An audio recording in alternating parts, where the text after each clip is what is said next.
మేడారం సమ్మక్క సారలమ్మ జాతరకు సర్వం సిద్ధమైంది. ఈ నెల 21న ప్రారంభమయ్యే ఈ మహోత్తర జాతరకు రాష్ట్ర ప్రభుత్వం ఏర్పాట్లు ముమ్మరంగా చేస్తోంది. ఈ గిరిజన కుంభమేళానికి 6000 ప్రత్యేక బస్సులను నడుపుతున్నట్లు ప్రభుత్వం ప్రకటించింది. జాతర ప్రారంభమయ్యాక భక్తుల సంఖ్య మరింత పెరిగే అవకాశం ఉందని, దీంతో భక్తులకు ఎలాంటి ఇబ్బందులు లేకుండా చర్యలు తీసుకోవాలని అధికారులను ఆదేశించారు.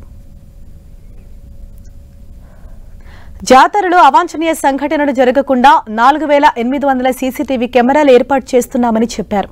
రాష్ట్రంలోని వివిధ ప్రాంతాల నుంచి 6000 బస్సులను మేడారానికి నడుపుతున్నామని, 55 ఎకరాల విస్తీర్ణంలో తాత్కాలిక బస్టాండ్ను కూడా ఏర్పాటు చేశామని అధికారులు తెలిపారు.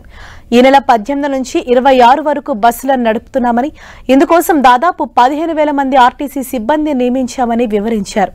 మహాలక్ష్మి పథకంతో మహిళలకు ఉచిత బస్సు సౌకర్యం ఉంటుందని, దాదాపు 30 లక్షల మంది ప్రయాణికులకు టీఎస్ఆర్టీసీలో మేడారంకు చేరుకునేందుకు ప్రత్యేక బస్సులు ఏర్పాటు చేస్తున్నట్లు ప్రభుత్వం తెలిపింది.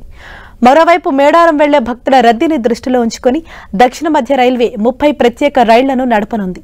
ఈ నెల 21 నుంచి 24 వరకు సికింద్రాబాద్, ఆదిలాబాద్, ఖమ్మం, నిజామాబాద్, సిర్పూర్, కాగజ్నగర్ నుంచి వరంగల్ వరకు ప్రత్యేక రైళ్లను నడపనున్నట్లు తెలిపింది. జాతరలో పారిశుధ్య కార్యక్రమాల నిర్వహణకు అత్యంత ప్రాధాన్యమిస్తున్నామని అధికారులు తెలిపారు. ఇందుకోసం ప్రత్యేకంగా 4000 మంది పారిశుధ్య కార్మికులను నియమించామని సీఎస్ శాంతికుమారి పేర్కొన్నారు. మేడారాన్ని మొత్తం 8 జోన్లుగా విభజించి పారిశుధ్య కార్యక్రమాలు చేపడుతున్నామన్నారు. దేశ నలుమూలల నుంచి వచ్చే భక్తులకు ఎలాంటి అవాంఛనీయ ఘటనలు జరగకుండా చర్యలు తీసుకున్నామని చెప్పారు.